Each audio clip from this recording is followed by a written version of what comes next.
bagaimana cara kita untuk memaknai dan memahami suatu karya puisi seperti itu. Di dalam pendekatan sosio-psikologis itu,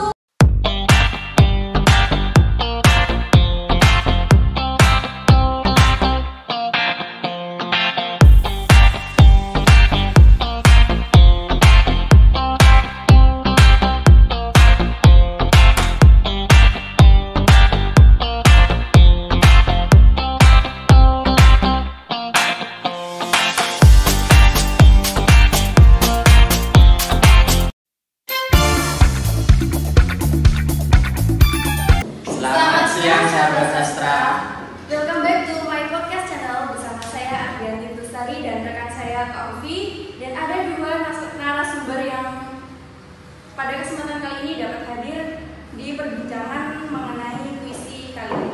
Ada Kak Tari dan Kak Lala. Mungkin sebelum kita mulai kita jargon dulu yuk Kak. Baik Kak, di sini kami mempunyai jargon yaitu kami Indonesia, kami berbahasa, semangat terus berkarya. Boleh Kak? Boleh. Baik, mungkin sahabat sastra yang ada di rumah dapat mengikuti jargon dari kita. 1, 2, 3. kami Indonesia, kami berbahasa, semangat terus berkarya. Baik, di sini saya langsung. Baik, sahabat sastra yang ada di rumah, di sini saya akan menyampaikan sedikit profil mengenai Kak Tari. Kak Tari ini nama lengkapnya yaitu Puji Lestari, biasa disapa Kak Tari. Saat ini melanjutkan kuliah di Universitas Jember, program studi Pendidikan Bahasa dan Sastra Indonesia angkatan 21. Selanjutnya ada Kak Siti Romla, angkatan 21, mahasiswi BPSI. Mungkin sebelum kita mulai, kita tanya dulu nih, bagaimana kabarnya Kak Tari sama Kak Lala? Alhamdulillah baik. Minggu-minggu ini minggu hektik bagi anak UNESD ya, soalnya seluruh Universitas Jember sih Kak, lebih tepatnya. oh iya ya. Tapi kan tergantung dosennya Kak. Tapi Iya kalau menurut kita sekarang ini masukin dulu. Soalnya kita sedang melaksanakan UTS gitu Kak. Mungkin saya sedikit tanya ya Kak, bagaimana perasaan Kakak ketika 1 tahun yang lalu kita melaksanakan kuliah di rumah atau daring, dan sekarang kita memasuki masa-masa kuliah luring. Nah, bagaimana pendapat Kak Tari dan juga Kak Lala? Mungkin agak sedikit kaku ya, karena dikarenakan awalnya kita bisa rebahan, bisa ngerjain tugas gimana aja, lalu kita ketemu sama orang yang emang benar pure, nggak kita kenal kan. Apalagi selama 2 tahun juga kita nggak keluar rumah, nggak ketemu sama siapa-siapa dikarenakan COVID itu kan. Ya itu sih agak sedikit capek dikarenakan tugasnya emang bener-bener harus offline, terus presentasi, ya itu sih. Mungkin dari Kak Lala ada yang ingin disampaikan? Saya sependapat dengan Kak Tari. Sebelumnya kan kita daring selama 1 tahun ya Kak. Selama daring itu kita hanya duduk di depan laptop gitu, hanya memandangi laptop sepanjang hari gitu. Itu kan membuat kita lama-lama jenuh gitu Kak ya. Dan sekarang kita berpindah ke luring ini, bertemu dengan teman-teman baru, dengan dosen-dosen baru, dan kegiatannya itu sangat padat sekali Kak. Jadi sedikit banyak ya Kak, banyak menguras tenaga gitu. Untuk bersosial kan selama pandemi kita kan hanya di rumah saja gitu, dan kita sekarang offline ke kampus, itu sekarang kita harus bersosialisasi kembali seperti dahulu kala. Itu membutuhkan energi yang sangat banyak ya Kak. Mungkin dari Kak. Mungkin dari Kak Ovi ada yang ingin disampaikan mengenai perkuliahan saat ini? Oh, nggak ada. Oke, terima kasih. Baik sahabat sastra yang ada di rumah, kali ini kita mengaji salah satu puisi yang berjudul Tirai Kehidupan, yang mana pada puisi ini menggunakan pendekatan sosiologis. Nah, saya ingin bertanya pada Kak Tari dan juga Kak Lala, bagaimana sih perspektif kalian berdua mengenai puisi saat ini, atau puisi yang mana di zaman yang berbeda seperti ini? Menurut pandanganku buat karya-karya modern kali ini ya memang luas ya, sangat luar biasa sekali karya-karyanya yang sudah tercipta. Terlebih lagi pemuda-pemuda sekarang sudah mulai berani menyuarakan apa yang ia alami. Terlebih khususnya yang lebih menonjol itu tema yang bersifat romantis ya. Dikarenakan gelora asmara mereka mulai membara ya mungkin ya. Iya, kan dulunya kan hanya tatap-tatap Iya, muka iya. gitu ya. Terus itu mereka biasanya upload puisi-puisi mereka tuh di sosial media mereka sendiri. Mungkin dari Aura ada yang ingin menambahkan? Ya, saya sependapat dengan apa yang disampaikan Kak Tari. Memang pada zaman sekarang ini perkembangan sastra itu sangat meningkat, sangat luas gitu Kak ya. Berhubungan dengan itu, seperti sastrawan terkenal yaitu Sutarji Kalosumbari, di mana beliau di karya-karya beliau itu sangat banyak yang mengangkat mengenai kritik pemerintahan seperti itu Kak. Di zaman sekarang ini sudah mulai banyak sastrawan yang mulai berani untuk menyuarakan aspirasi dari masyarakat untuk mengkritik pemerintahan seperti itu. Nah, salah satu contohnya yaitu puisi berjudul Jembatan karya Sutarji Kalosumbari, di mana dalam puisi tersebut beliau itu menggambarkan pemerintahan dan rakyat kecil, di mana itu pemerintahan yang digambarkan oleh Sutarji Kalosumbari ini masih dapat kita temui pada zaman sekarang ini Kak. Mungkin seperti itu. Baik, di sini saya menyimpulkan sedikit ya Kak. Jadi pada zaman saat ini tuh penyair lebih bebas untuk mengekspresikan Lebih bebas. Ditambah lagi kan sekarang ada perkembangan teknologi yang sangat pesat ya Kak ya. Luar biasa sekali teknologi. Mungkin kakak bisa menjelaskan terlebih dahulu sosial psikologis ini seperti apa sih Kak, agar para sahabat sastra yang ada di rumah mengerti. Nah, baik sahabat sastra yang ada di rumah, mungkin kalian asing atau kurang mendengar sih apa itu sosiopsikologis. Baik, kita simak penjelasan dari Kak Tani dan juga Kak Aura. Saya persilakan. Jadi pendekatan sosiopsikologis ini merupakan salah satu pendekatan dalam mengkaji suatu karya sastra seperti itu. Maksudnya di sini pendekatan itu artinya bagaimana cara kita untuk memaknai dan memahami suatu karya puisi seperti itu. Di dalam pendekatan sosiopsikologis itu ada 3 yang harus kita identifikasi. Yang pertama yaitu apa yang melatar belakangi penyair itu, permasalahan yang terjadi di sosial seperti apa yang sehingga dijadikan diangkat gagasannya oleh penyair untuk dijadikan gagasan dalam sebuah puisi tersebut.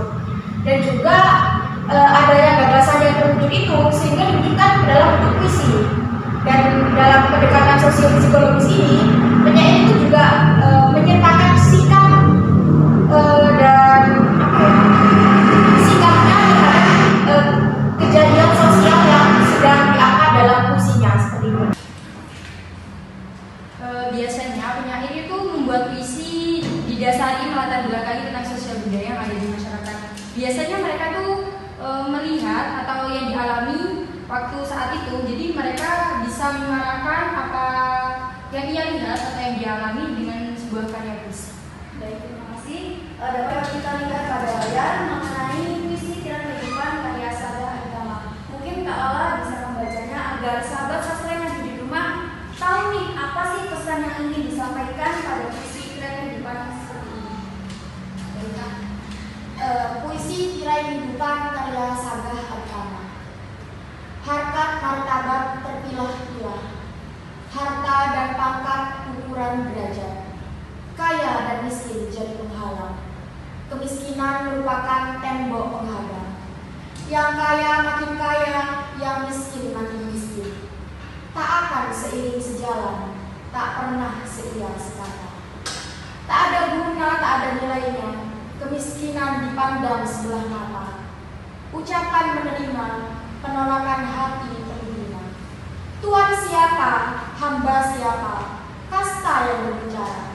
Kebahagiaan dinilai hanya dengan harta. Hamba sadar tempat hamba di mana. Tuan boleh bangga karena Tuan banyak harta. Tuan boleh bangga karena di dalam tahta. Semua itu tidak ada artinya ketika ajal menerima. Baik, lalu yang ingin saya tanyakan, adakah pendapat kakak mengenai makna, nada atau perasaan yang terdapat pada puisi Tirai Kehidupan ini, Kak? Mungkin dari Kak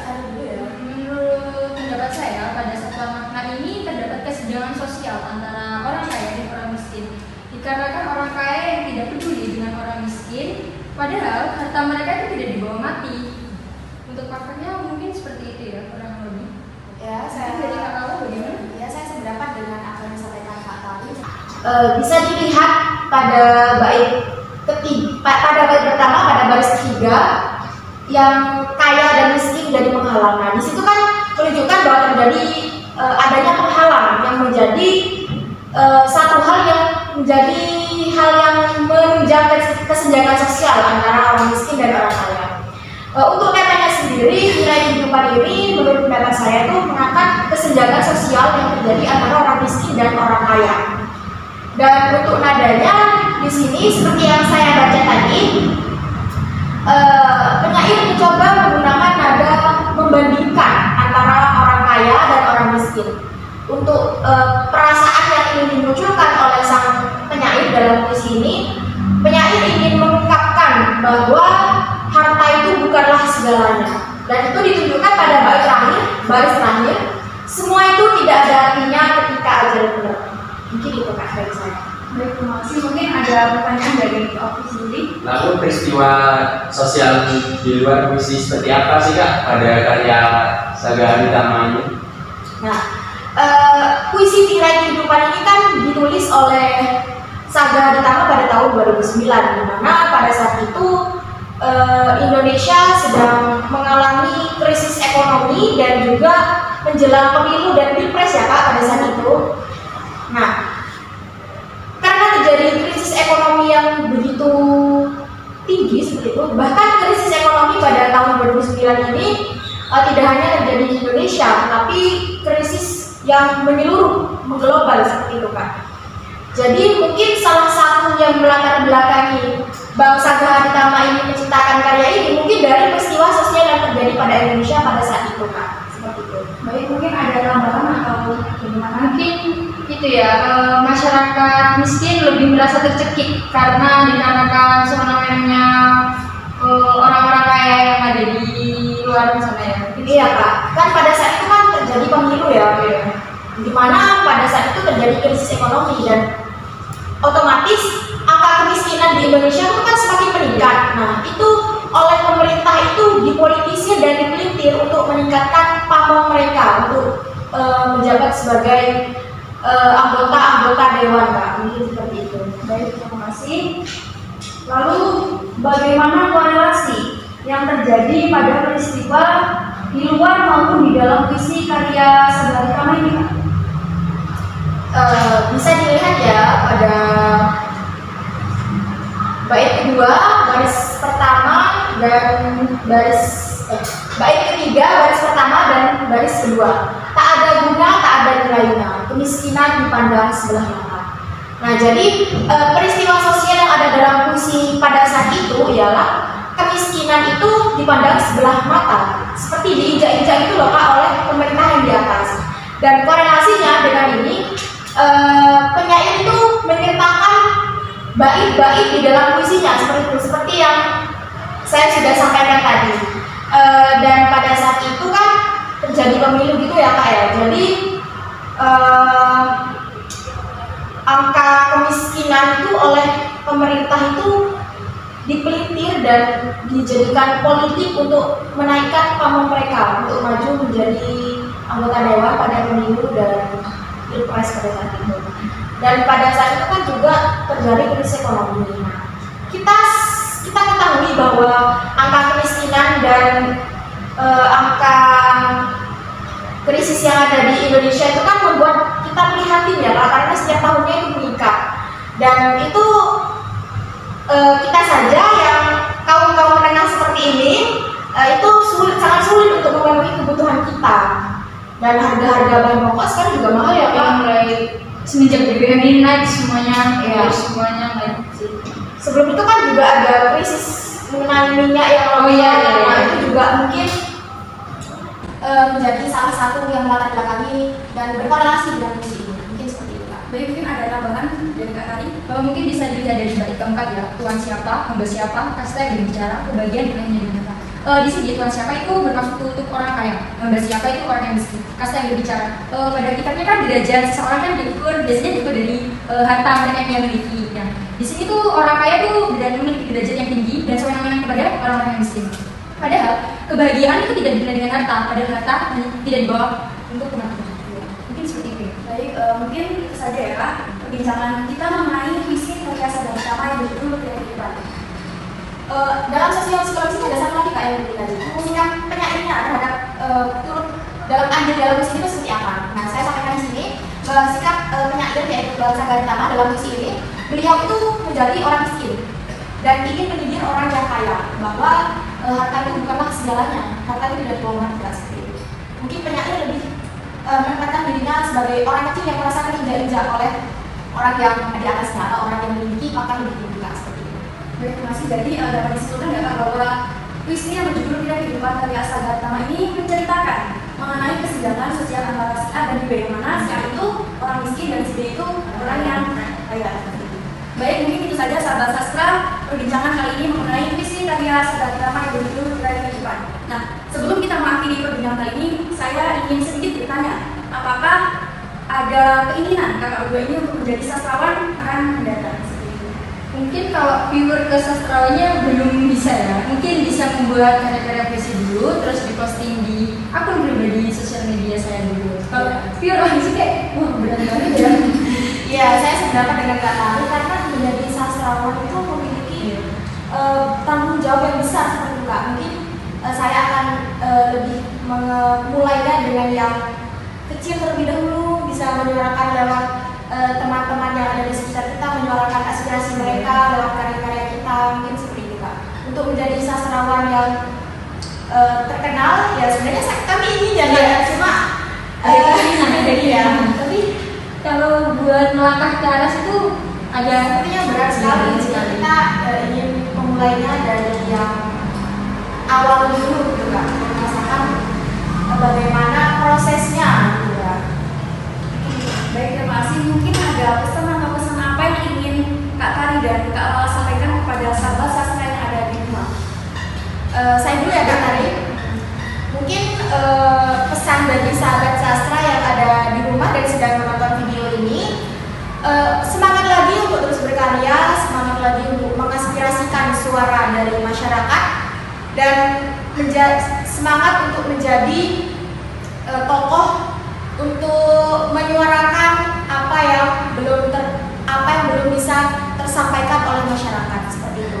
mungkin saya kurang lebih sama seperti Kak Lala. Mungkin lebih pemuda sekarang lebih berani untuk menyuarakan apa yang dialami atau yang dilihat. Cukup memiliki keberanian untuk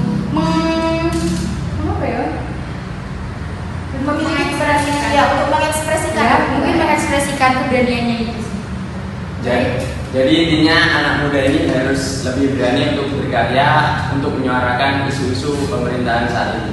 Iya Kak, harus, karena pemerintahan pada saat itu kan sewenang-wenang gitu loh Kak. Mungkin mahasiswa sekarang bisa menjadi aspirasi masyarakat di lingkungan sekitarnya dulu ya. Nah, makanya kita tadi bilang bahwa kita ingin menjadi aspirasi untuk lingkungan kita sekitar terlebih dahulu gitu Kak. Mungkin ada yang ingin ditambahkan lagi? Mungkin tambahan dari saya untuk sahabat sastra yang tadi itu, semangat untuk terus berkarya, semangat untuk menciptakan karya-karya yang bagus dan sangat mendidik gitu ya Kak ya. Mungkin seperti itu Kak. Baik, terima kasih sahabat sastra yang ada di rumah. Mungkin itu perbincangan yang dapat kami sampaikan pada kesempatan kali ini. Dan terima kasih banyak kepada Kak Tari dan juga Kak Lala yang telah menyampaikan pendapatnya mengenai visi kehidupan karya Sadar Tama ini. Mungkin itu saja yang dapat kami tampilkan pada podcast kali ini. See you next time teman-teman. Stay healthy and stay positive. Bye-bye.